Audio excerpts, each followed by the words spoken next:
Después de 40 años de matrimonio, descubrí que mi esposo tenía una segunda vida. No hablo de un mensaje extraño una noche, ni de un coqueteo inocente.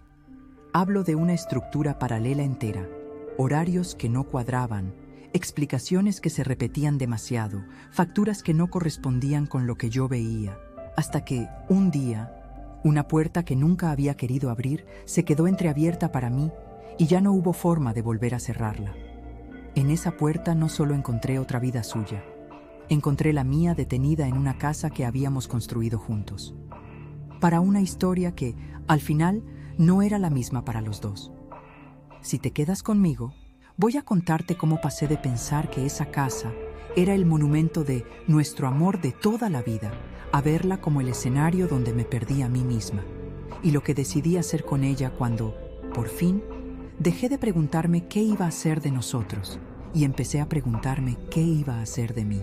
Me llamo Marta, tengo 62 años y esta es mi historia real. Cuando llevas 40 años casada, la gente da por hecho muchas cosas de ti, que ya lo has visto todo, que a estas alturas nada puede sorprenderte, que lo vuestro es para siempre porque habéis aguantado tanto. Lo que casi nadie pregunta es qué has tenido que tragarte para llegar a esos 40 años. Mi matrimonio empezó como empiezan muchos, promesas de futuro, una casa pequeña que fuimos llenando de muebles y de hijos, discusiones por tonterías, reconciliaciones rápidas porque había que seguir. Yo dejé un trabajo que me gustaba cuando nacieron los niños. Solo mientras son pequeños, nos dijimos. Ese solo mientras se alargó décadas. La casa se convirtió en mi oficina, mi rutina, mi mundo entero. Él trabajaba mucho. Siempre salía el primero y volvía el último. Al principio llegaba cansado pero cariñoso. Con los años empezó a llegar cansado y distante. Yo justificaba todo. Los hombres de su época son así. Tiene muchas responsabilidades. No sabe expresar. Hubo señales que miré de reojo y me obligué a no mirar de frente. Colonias nuevas que no me había enseñado. Camisas mejores para reuniones que nunca se reflejaban en el sueldo.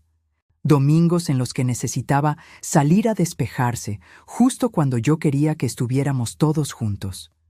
Cuando alguna amiga insinuaba algo, yo cortaba rápido. No me metas ideas en la cabeza. Después de tantos años, eso no pasa.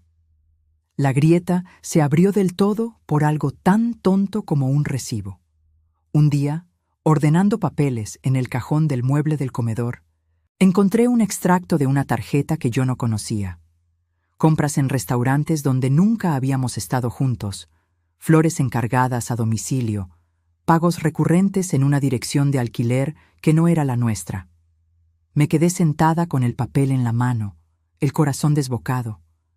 Podía hacerlo de siempre, guardarlo, justificarlo, decirme que había una explicación.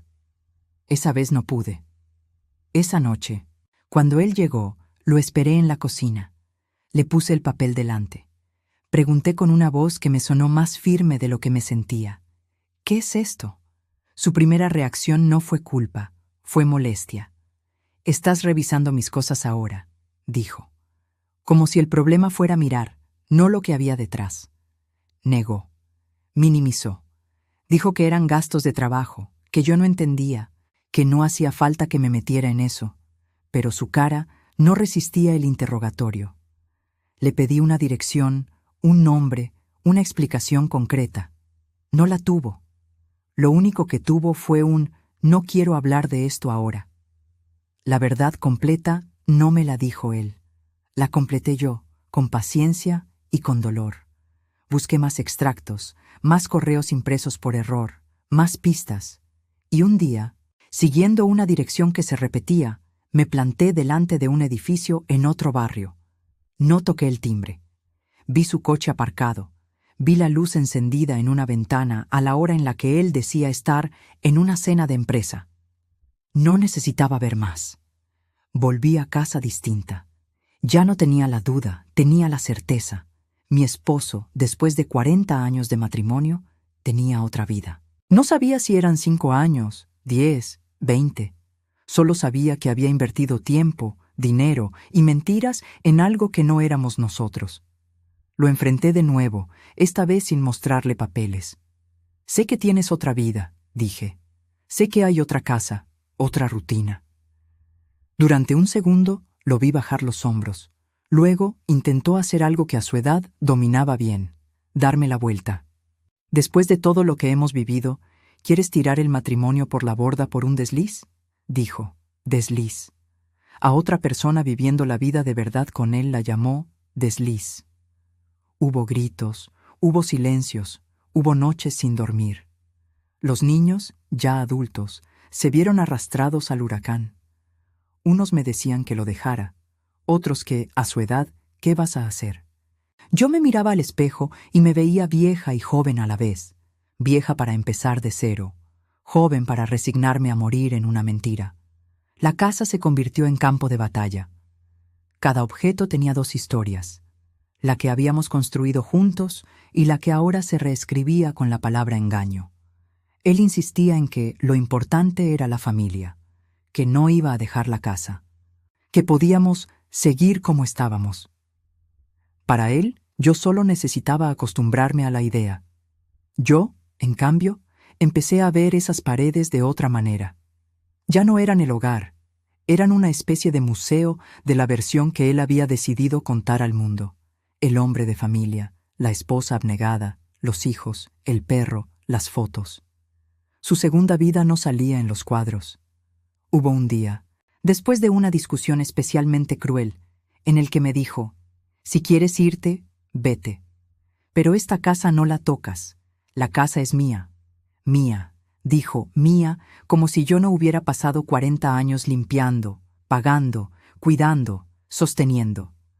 Como si las escrituras definieran más que los años. Esa frase encendió algo que llevaba mucho tiempo apagado en mí. Pedí cita con una abogada. Llevé papeles, historias, recibos. Me explicó, con calma y sin dramas, algo que nadie en mi entorno había querido decirme, que legalmente esa casa no era solo suya, que yo tenía derechos, que no estaba loca por querer reclamar mi parte, que no estaba condenada a quedarme allí mirando cómo él iba y venía de sus dos vidas. Fue un proceso largo, desgastante. Separación, papeles, acuerdos, amenazas veladas.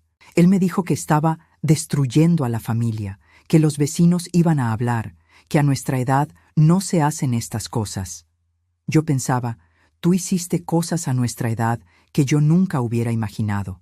Al final, llegamos a un acuerdo. No porque él quisiera, sino porque la realidad se imponía. Yo no iba a desaparecer dócilmente de la casa como un mueble viejo. La casa se vendió. Una parte fue para él, otra para mí. La decisión de vender fue mía. Él quería quedarse, seguir representando la obra de teatro de pareja de toda la vida, aunque ya no viviéramos juntos. Yo no podía. Cuando lo conté, mucha gente se escandalizó más por lo de la casa que por su segunda vida. ¿Cómo puedes deshacerte de la casa de toda la vida? Ahí crecieron tus hijos. Es tu historia. Yo respondía, por dentro, no es mi historia, es nuestro escenario. Y esa obra se acabó. Con el dinero de mi parte, hice algo que nadie esperaba. No compré otra casa igual, en el mismo barrio, para seguir la inercia. Alquilé un piso más pequeño, en otra zona, cerca de cosas que me gustaban a mí. Un parque al que siempre iba de visita, una biblioteca, un centro cultural donde nunca había tenido tiempo de entrar.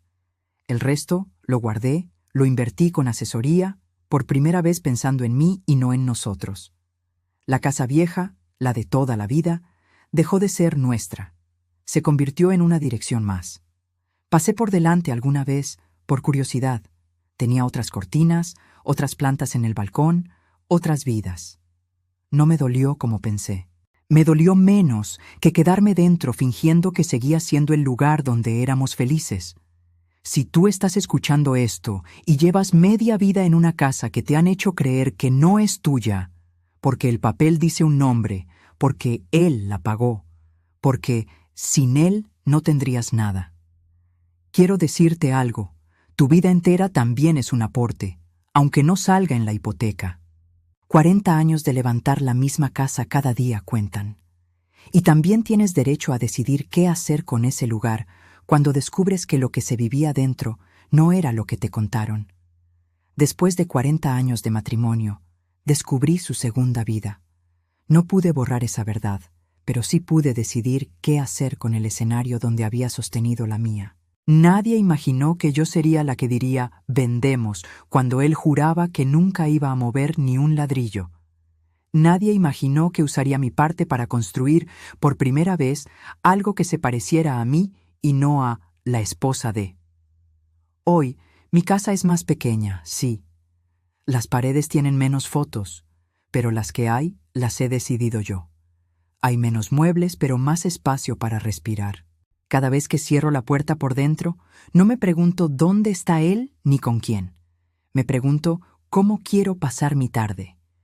Y eso, a mis 62 años, vale más que cualquier casa de toda la vida en la que yo ya estaba viviendo como invitada.